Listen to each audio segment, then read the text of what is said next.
Dershaneye mi gideceğim? Gerçekten. Çok çalışacağım ve istediğin gibi bir öğretmen olacağım.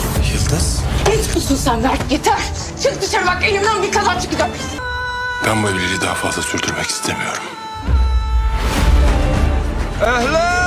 Halef dizisi yeni bölümünde hararet artık yükseliyor. Serhat kararını çoktan vermiş durumda. Artık Yıldız'ı her adımda korumaya kararlı. Yeni bölümde Melek de Serhat'ı terk etme kararı alacak. Otele yerleşecek. Yıldız ve Serhat aralarında alevlenen aşk gitgide yükselecek. Diğer yandan aşırı kurulan kumpazdan bir şekilde kurtulacak. Hicranla yaklaşacaklar.